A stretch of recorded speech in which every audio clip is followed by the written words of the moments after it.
Hey Saints, I'm back. Today I got a little kind of a mixed bag of stuff, but it's all kind of tied in. It's all got the end times theme to it, but there's a lot going on in the news. There's some interesting things that I think are related to the current month or months that we're in here, and there's a little bit of Bible study at the end of this. So just, let's kind of go through it. First thing here, I'll start over on the left. I'm sure everybody's seeing this, but if you're too caught up in the election news and you haven't been tracking the international news, wow. There's lots going on. This in particular, North Korea, Kim says country has miniaturized nuclear warheads. And that's significant because there's been this whole debate when they did the satellite launch a month or two ago.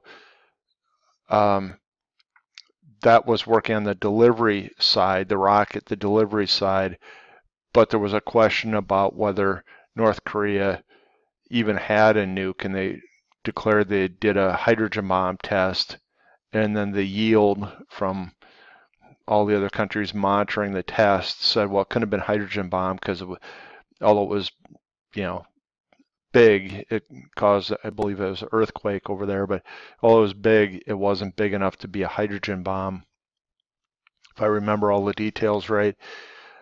But then North Korea came back and said, well, it's a miniaturized nuke, and now he's saying it again, that he's got these miniaturized nukes that they can fit onto a ballistic missile. And I didn't bring it up here, but there was another article today where a U.S. general confirmed that North Korea had something, I think it was called a KN008, I think that was something like that, and it was a mobile ICBM that they haven't tested yet, but it does have the range to hit, I think he said, most of the U.S.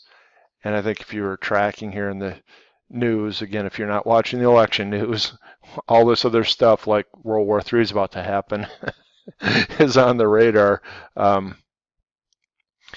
That there was the U.S. declared a credible threat from North Korea, and then just a few days ago, maybe it was only a day ago, Russia even said that if North Korea doesn't stop with all the threats and first strike stuff, that the international community would have right to attack, including Russia attacking North Korea.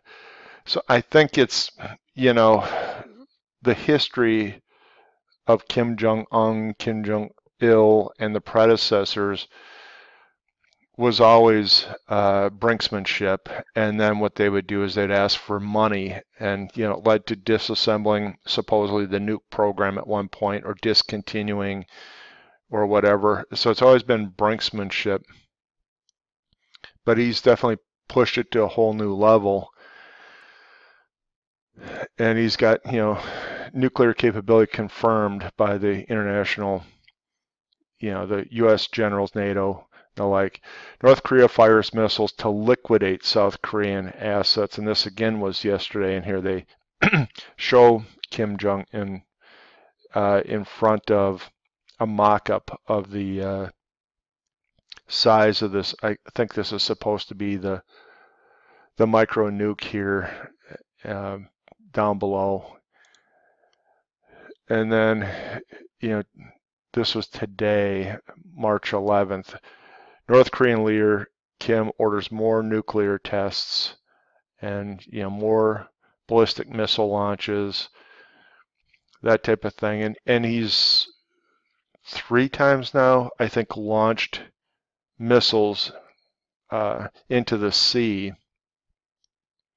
I think it's east of Korea there, while this huge military drill, the decapitation of North Korea military drill that the U.S. is doing with South Korea, just got started a day or two ago, and 2 or 3 times now he's launched missiles into the sea at different points here where this argument has been raging in the press.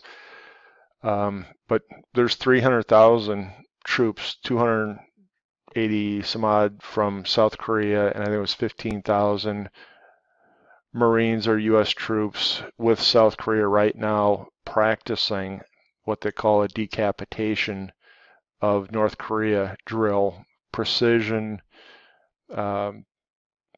bombing of what would be his nuclear infrastructure, and then assassination type of stuff against Kim Jong-un. So you can see why he would be nervous, and now he's trying to actually, I'm sure, react and be the big man, saying he's he put all of his nuclear missile batteries to be ready to fire a first strike on moment's notice. And I think I covered the first strike stuff here in a couple of videos ago. But it's brinksmanship, so we're right here again. Does it mean this time it's going to happen? I don't know. But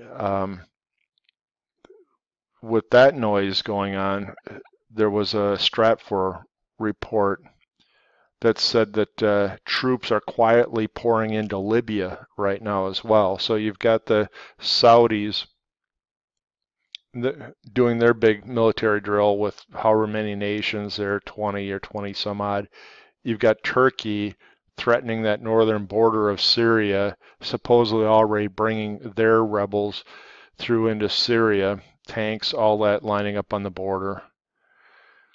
You've got of course, the U.S. and Britain's got troops in Jordan, and so it's surrounded down there. And then you've got the South China Sea, and I'm sure you guys saw carrier group Stennis went right into the declared territorial waters of China around those islands, Spratlys in the South China Sea, just 2 days ago as well. And China issued a warning about that, and then they, I guess they landed bombers or some additional aircraft and troops onto those same islands, as well as they set up missile batteries that are visible now on those islands. And so that's red hot right now as well. So you can see the instigation, and this is where my head goes. All this incitement is is leading up to, people call it World War III, but we know that this is probably the event then that either is or it triggers the Ezekiel 38-39 war. And I just wanted to point that out, because if we're all watching the election stuff and we're not aware of exactly how high the tension is, I think in some sense, I mean, you could call it conspiracy, but whether it's the devil himself orchestrating or whether the Luciferians had planned this, these are big distractions from all this mounting stuff. And in 1 Thessalonians 5, that fits the pattern. Sudden destruction comes on them because they weren't looking, for the rapture of the church and for the Lord's returning for his church. Boy, right now we're sitting in that position. I know lots of people that are watching that election coverage almost day and night. That's all they talk about. And yet, if you're looking for the Lord's return, you'd be looking for these wars that kick off the end times. You'd be looking for the events like the earthquakes and signs and sun, moon, and stars. And the election is noise. I mean, who's going to even guarantee that the church is here come the election? That's why I personally can't take it anymore in terms of election coverage, because I personally think it's going to be a moot point. could be wrong. If November rolls around and we're still all here and we're still whatever talking Hillary versus Trump or whatever the deal is, I will go vote. I'm just saying that just seems like noise right now. So there's my opinion. Maybe I'm extreme. I am extreme. I'm extreme for the Lord. Come on, Lord. Um, all right. So, one other thing. I'll dial this in here. Here's Pastor Patrick Winfrey's main YouTube site, and I've been doing stuff with him for a little while now. But way before I had found him, he had received this dream and then some prophetic words and stuff about Korean nukes, and there's a whole playlist on his YouTube channel. And so I would suggest coming on over here and just watch at least the first couple. He was getting this that would have been early 2011, and he thought it was imminent then. But think about it, early 2011, I don't think, Kim Jong-un wouldn't have risen to power, I don't think, yet. It was Kim Jong-il, his dad. And yes, Kim Jong-il did a bunch of brinksmanship kind of stuff as well. But I think if you just go back and look at it, what Pastor Patrick was showing here about a nuke going off over the Koreas just before the rapture, sure seems like a heavenly download at this point, given what we're seeing going on in the Koreas. You wouldn't put it this way, you probably wouldn't have just guessed that, with the things that were going on back in 2011. You could have guessed a lot of things, but to pick off just Korea and say that's the event, and then he does say World War came on the heels of that. So I think it's curious, given all this Kim Jong-il, the nukes, all this stuff, and then you have, this download that was given to Pastor Patrick specifically about a nuke going off in the Korean Peninsula. And again, at the time, North Korea didn't even have nukes. I'm not so sure about South Korea, but North Korea didn't have nukes when he was prophesying that, or when he was relaying that. And so I think that's just another big flashing indicator to keep your eyes on the North Korean situation, because if that download's correct, if the Lord gave it to him, boy, that could just happen any time now, right? So for a number of reasons, I'm looking in the near term and not really the longer term for the Lord's return. I don't think he can be in a situation of battle readiness all across the globe, more or less. And I didn't even talk about the troops coming into the Baltics and the whole debate. I might have brought this into another video, but there's people confirming that part of NATO's plan is to retake Crimea, which, the Russians, that's their seaport and that's their pipelines and all that. And that was the reason why Russia came in to Ukraine anyways, was to guard their assets in Ukraine. Being a former Soviet, bloc state, for them to go in there actually made quite a bit of sense. And it was 90%, Russian speaking, Russian culture in Ukraine anyways, and in Crimea to go take that.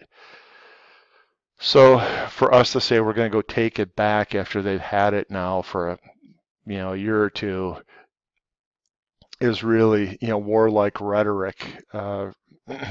Russia won't give it up. It'll be a war.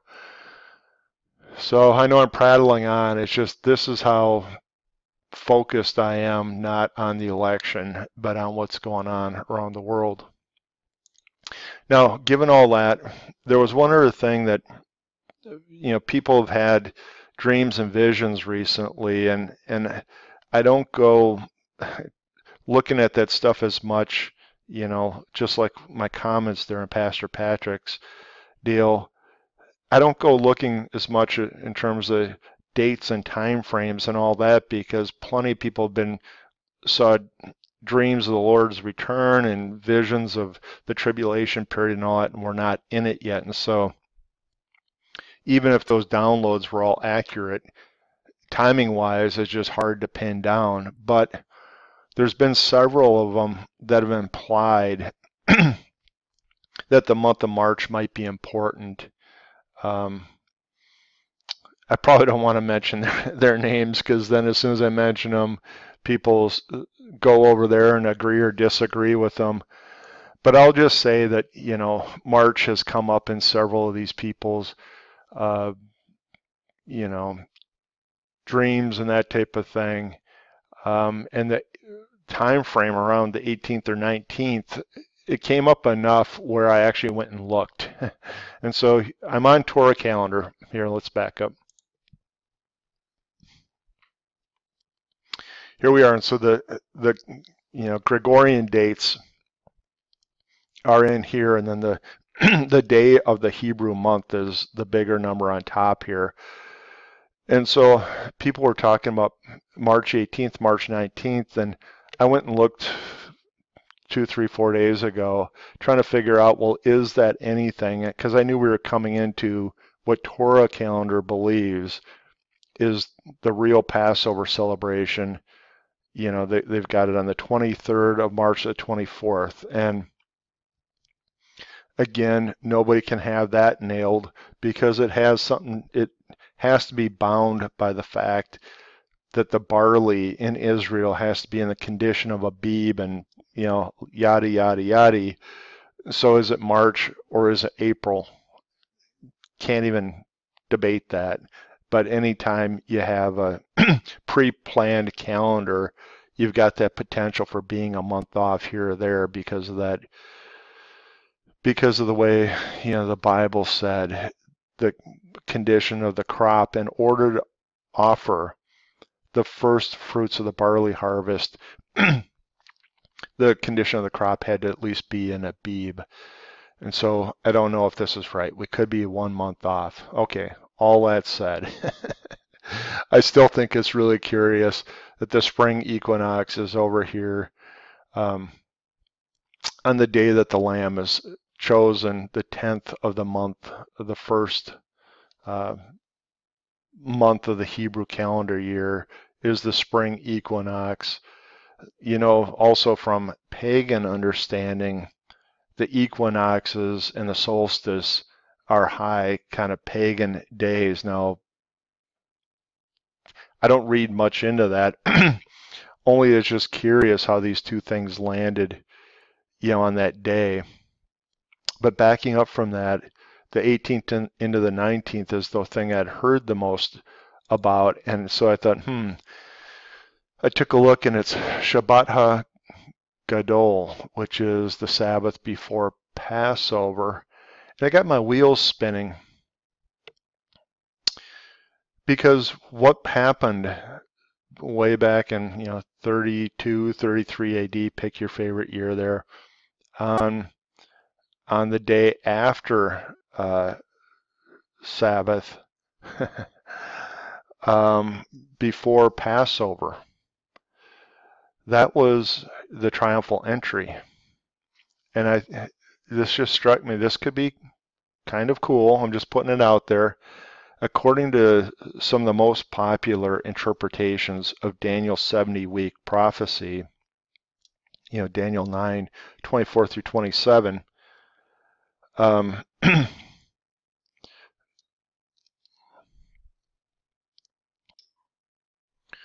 Messiah the Prince, as it's written in the King James, was to be cut off.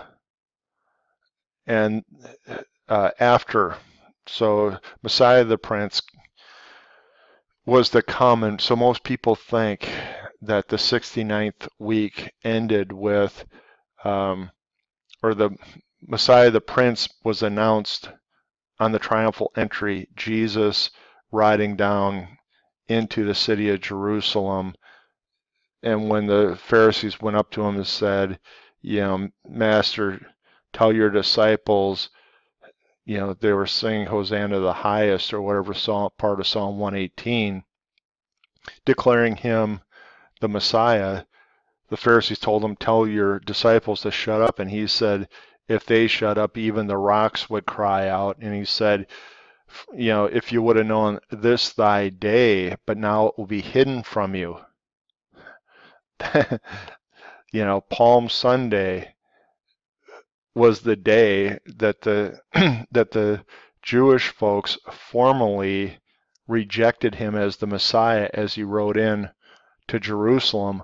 Wouldn't that be, a godlike perfect circle if on, the Sabbath, or really the day after the Sabbath, the day that the Jews should have recognized Messiah the Prince, he comes and takes the church away. I don't know. I kind of get the chills when that one hit me. But you guys know I don't mind playing scenarios out for the Lord's coming. We're supposed to be anxiously awaiting his appearing, and there's a crown of righteousness for those who love his appearing. I'm hoping I'm in that bucket. I just love the whole thought process. But some people get too frustrated if the days come and go and it doesn't happen. I just think, okay, I'm doubling down. I'm going to look some more, try and figure this out. And so I think this could be really interesting, both from the point of view of the people's having these visions of the Lord coming on the 18th or 19th, and what I think is really interesting is what if Christ came, early in the morning on the 19th, right, which would technically really be Sunday in our calendar reckoning, the very, in cycle, the very day that the Jews denied Christ as their Messiah. I think there's a little sweet circular harmony to that whole thing, but, that's just me. And we just got done with the signs, the planetary alignment, we covered that, and the full solar eclipse and all that, we covered it. And I already talked about here how, preparation day for the Passover, the lunar eclipse is coming. So I just think this is kind of, you put a high watch time. That's, people love to say it. It's a high rapture watch time, and I gave you a whole bunch of reasons why. So if you take the North Korean situation and then all the other staged war stuff, and then I personally would say it's got to be more near in. I mean, I'm not looking to November right now. If everything unwinds and everybody goes back to their ranch, I'm perfectly happy saying, oh, maybe it's 2017. But it just seems like, think of all the equipment and assets and everything that's been deployed on so many battlefronts. That would be a lot to unwind. And then all the rhetoric coming out of North Korea, I think it's just, it would be a big, maybe that's the basis of the peace agreement, who knows. Another thing I didn't even bring up, President Obama has decided to make a final push for the two-state solution before he leaves office. I don't know if you guys saw that, but he was going to drive it through the Security Council of the UN, which would have enforcement effect, I guess, if the nations agreed. They could, through UN policy, separate Jerusalem through the Security Council, I guess. And it sounds like President Obama is heading that way. So just, brick after brick after brick on the notion of it's probably sooner rather than later that something's going to happen here. Okay, I don't know if I just kind of burned you out, but that's what I mean. There's so much going on. I just want to point out one other thing. They've got the scriptural readings on the different Sabbaths, and so I just, again, picking on this same kind of time frame, Malachi 3:4 through chapter 4, verse 6, and I thought, Oh, that's neat. Uh, that's some end time stuff in there. And I'll just kind of give you a little. So I will come near to you in judgment. I'll be a swift witness against the sorcerers, the adulterers, the false swearers, and against those that oppress the hireling in his wages, the widow, the fatherless, who fear me not, saying the Lord of hosts. Now that's the kickoff of it. You can, this has got early fulfillment aspects to it, but it's definitely got far fulfillment aspects to it. Let's just skip down then till we get to the chapter 4. For behold, the day cometh that shall burn as an oven. Well, there you go. You're right in the sealed, right in the trumpet judgment, sealed trumpet judgments there, and all the proud, yea, all that do wickedly shall be stubble. That day shall burn them up, saith the Lord of hosts, that it shall leave them neither root nor branch. But unto you that fear my name shall the Son of righteousness arise with healing in his wings, and ye shall go forth and grow up as calves in the stall. Well, there's the return of the Messiah to the Jewish people, right? And they'll be released from their bondage. And you shall tread down the wicked, for they shall be as ashes under the soles of your feet in the day that I shall do this, saith the Lord of hosts. Remember ye the law of Moses, my servant, which I commanded unto him at Horeb for all Israel with my statutes and judgments. Now that is interesting in a minute here. Behold, I will send you Elijah the prophet before the coming great and dreadful day of the Lord. Well, there's your end times context, right? One of the two witnesses, because of this very verse, is going to be Elijah, or at least the spirit of Elijah. And he shall turn the heart of the fathers to the children, and the heart of the children to their fathers, lest I come and smite the earth with a curse. So there's the return of Christ, and the return specifically for the Jewish people, where he redeems them and all. Now, let me just say here. So he's pointing him toward what happened in the land of Horeb for all of Israel, and that's Mount Horeb. And so you dig into this a little bit. This is a biblical archaeology. This is the biblical archaeology website. And Mount Sinai is twice referred to as Mount Paran in the Old Testament. In Moses' blessing upon Israel prior to his death, he made the connection between Mount Sinai and Mount Paran. And Mount Paran is also Horeb, is what, hang on a second here.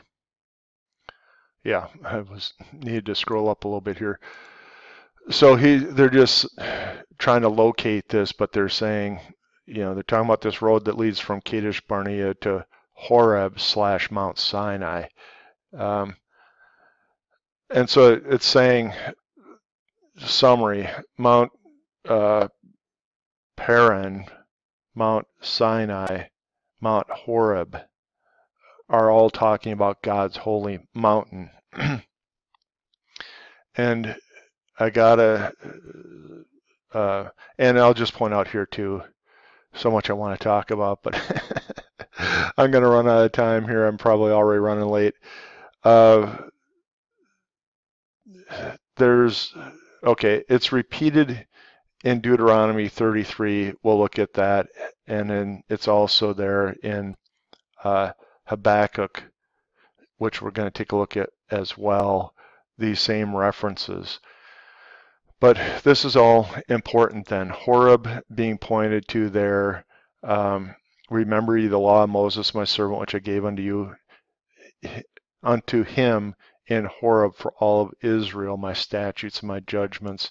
And so I was just trying to tie up that Horeb and Mount Sinai are together, as well as Mount Paran appears to be together.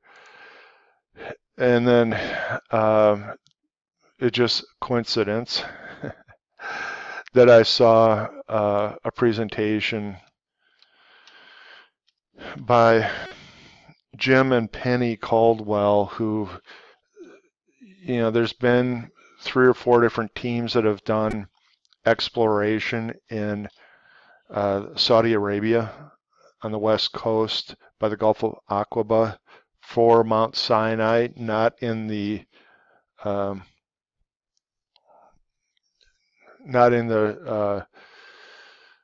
traditional location there in the Egypt on the other side of Aqaba, but they're convinced they found this here, and this is just an example.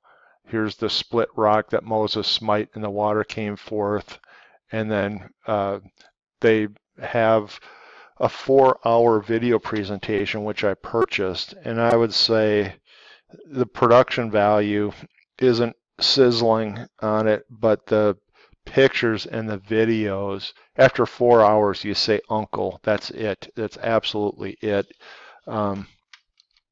They show the altar for the golden calf. They show the pillars that were erected for each of the 12 tribes to the dimension that would represent the people in each of the 12 tribes.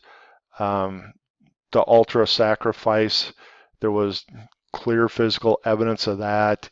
Let me see, they don't give you a lot of pictures here because they actually sell the full-blown pictures in their store. But I would say go get the video. I mean, it's Exploring Arabia Sinai, and it's splitrockresearch.org. After 4 hours, if you can say this isn't Mount Sinai, I don't know, you had your eyes closed.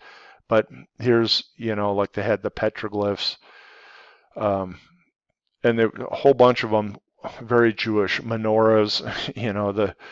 The bull here where the golden calf was erected, the whole thing. So right here is where the golden calf would have been. Stunning. And they make the point that it looks like in the valley where they would have set up their tents, you have Mount Sinai, and connected to the same base bedrock is another peak, and they believe that's Mount Horeb. So it's the same, quote, mountain, but there's 2 peaks, and on the Mount Horeb side is actually a very sizable cave toward the top of the peak, 15 foot high at the entrance. And where did Elijah go when he ran after the slaughtering of the prophets of Baal? He ran to Horeb, and he was in the cleft of the rock, and the Lord passed by, and they show it, and you're like, yeah, that's got to be it. It's just really amazing. So go there because they locate Mount Sinai very convincingly, and it's about a little further south and midway down the Gulf of Aqaba on the Saudi Arabian side. And people found the chariot wheels in the Gulf of Aqaba right at the crossing there. And so it's very convincing that this is the right spot. And the top of the mountain on Sinai is burned off, just as the Lord descended in a fiery cloud, and he sat there, while he spoke to the children of Israel. Well, the whole top of that specific peak is fried to a singe, and they show that in the video. It's really cool. Okay, so then this got me into a couple different things here. So we talked about the potential interesting part of March 18th and then the 19th, and wouldn't that be neat if that was, the full circle to when the Jews denied Christ, that he came and take his church on the same day. I just think that would be kind of interesting. It could also be on Resurrection Day, following the pattern of Jesus as the first fruits of them that rose from the dead, that we who are alive then get taken on that same day. That would be another very logical shot. And so, as coincidence would have it, read those passages for Malachi, which is the reading, I hope I said that, on that Sabbath we were looking at on March 18th and 19th, which talks specifically about the Lord's return for the Jewish people, and some lights went off in my brain. I'm like, I just read something. Yeah, Walid Shobat. I just saw, I think it was actually a YouTube video of his teaching, and his angle on the end times is that, Babylon or Mystery Babylon is, Muslim or Islamic.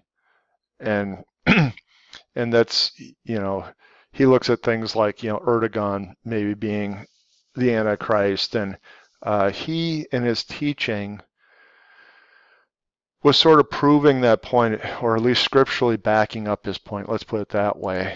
And here's just an image that is sort of reminiscent of what his teaching was. That he's talking about, Christ's return to put down the Antichrist and all that would be lighting up Saudi Arabia, and he talks about that is Mystery Babylon, and he was sort of intimating in the video I watched that Mecca and Medina was the Babylon being discussed. And I don't know if he still sticks to that. I don't follow his teaching that closely, but you learn from everybody, right, saints? I mean,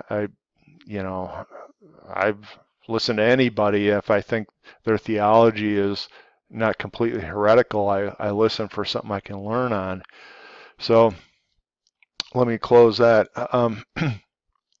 He was walking through Habakkuk 3, showing some verses that show that, Christ, when he comes, is going to put down, the Antichrist armies, and he shows them in that same area there of that western portion of Saudi Arabia.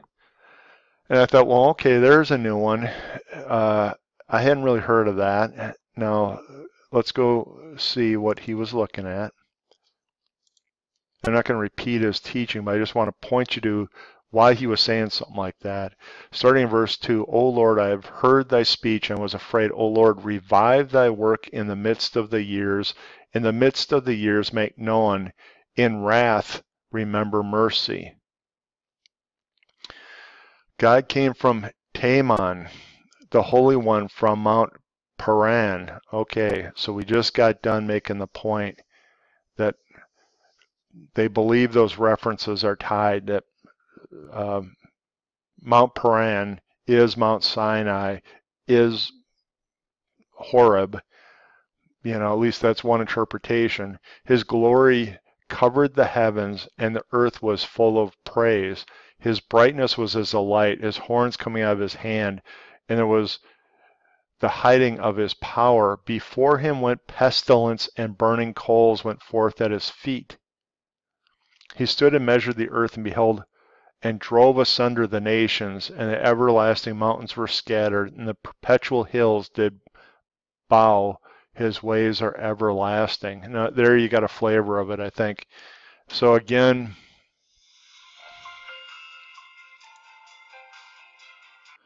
oh, I hate that. I got a phone call. Just let's catch up on a couple others. The bow make quite naked according to the oaths of the tribes, even thy word, Selah. Those did cleave the earth with rivers. The mountains saw thee, they trembled, overflowed, water passed by. The deep uttered his voice and lifted up its hands on high. The sun and moon stood still in their habitation, and the light of thine arrows thy went, and shining of thy glittering spear. Thou did march through the land in indignation. Thou did thresh the heathen in anger. What does that sound like? I would say that's what people call the Armageddon, right? Thou wentest forth for the salvation of thy people. Who's that? The Israelites, right? Even for the salvation of thine anointed, thou wouldest the head out of the house of the wicked by discovering the foundation unto the neck. So, and that is an interesting verse there. If you're trying to make the argument that he's coming forth, out of the Mount of Paran, out of Teman, which is the same area in there, and he's going forth for his people. So I can't discount that that's part of the return of Christ. Now, let's go look at some confirming stuff, though, of what may be going on here. So we've got Lord Jesus coming forth for his children out of that land by Sinai. Let's look at Deuteronomy 33.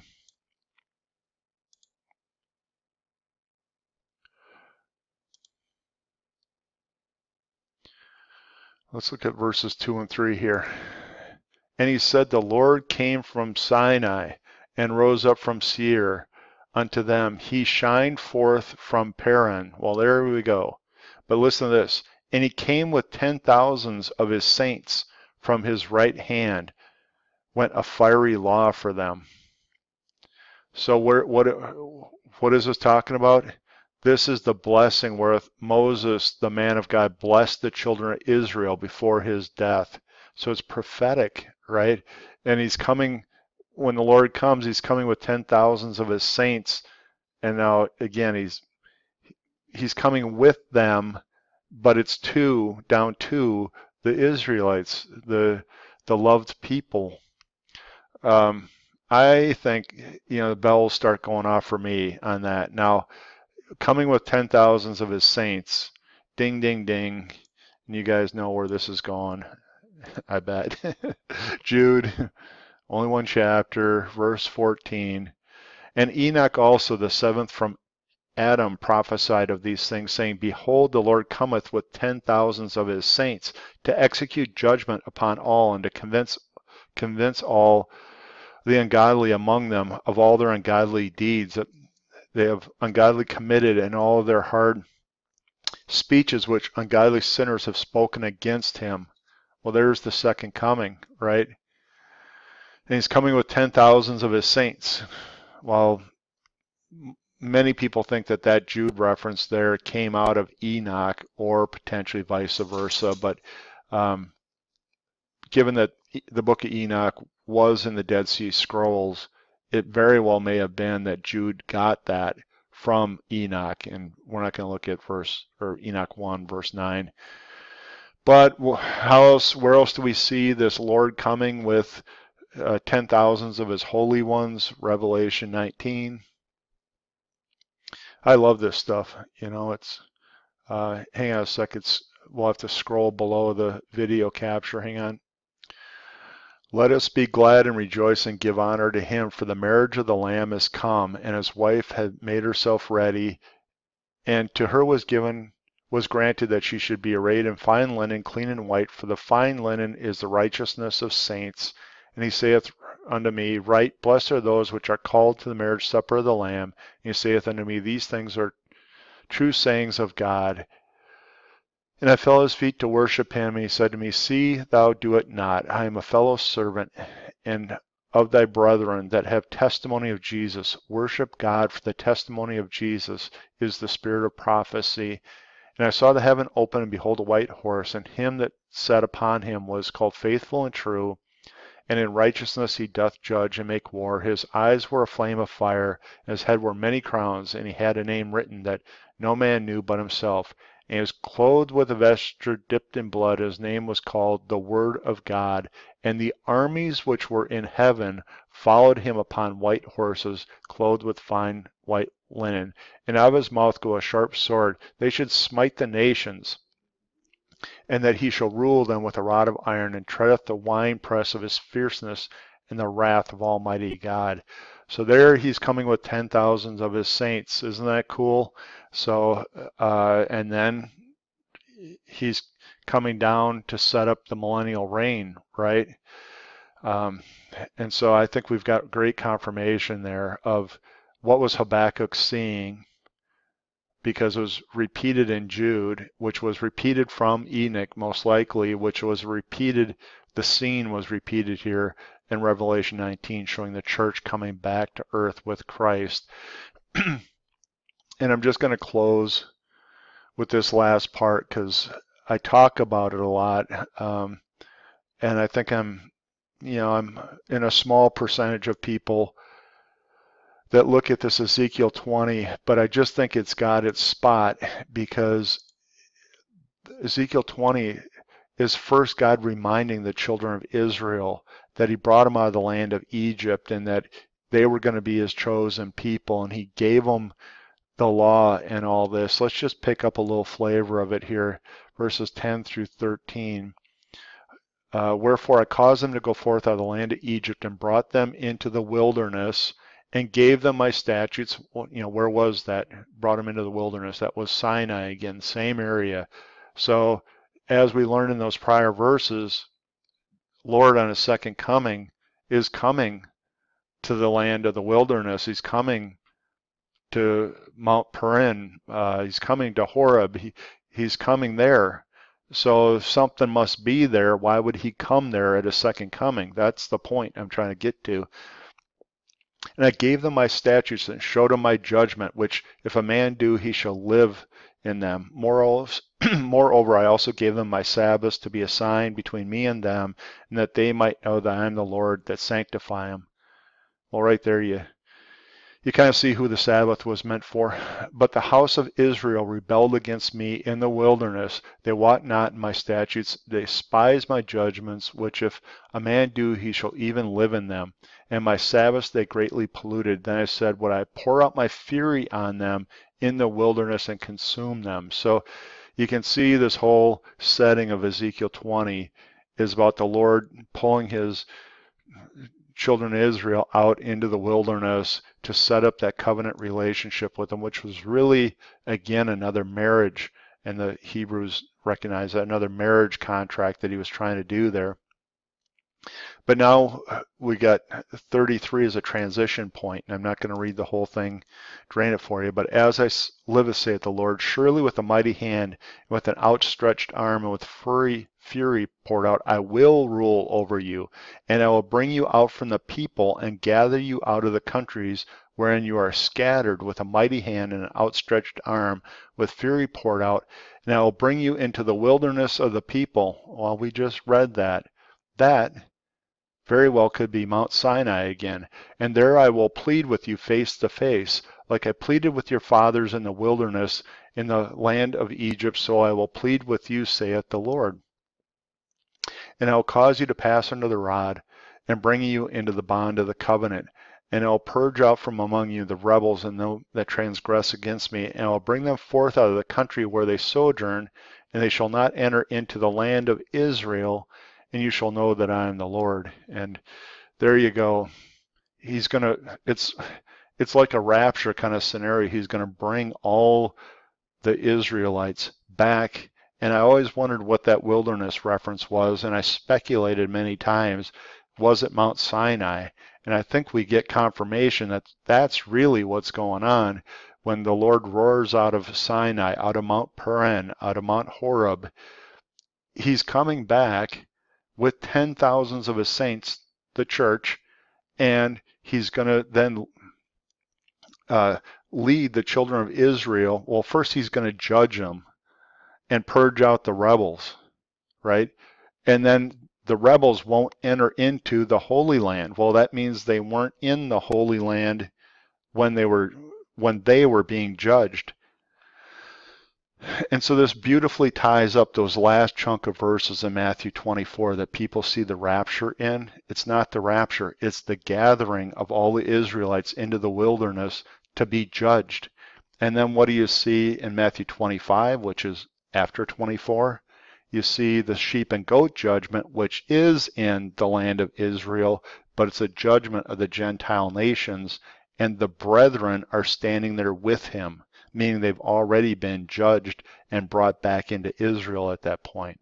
So I think, bam, that was just a great confirmation for me that we have the scenario correct, is the Lord's going to return for Armageddon, but this whole thing about bringing them in, bringing the Jews back into the wilderness is very likely going to be Mount Sinai again. And just think, with all those artifacts that, I hope you go get that video, Exploring Arabia Sinai. They'll be standing there with all those artifacts from, 3,500 years ago, all around them. That altar to the golden calf, all the engravings of the bulls on the side, which was all pagan, right? It'll completely remind him in the split rock that the water flowed from. And then he's going to, with fury poured out, he's he's going to bring him back into that land, and he's going to reset up the covenant that he originally had planned the first time he brought him out.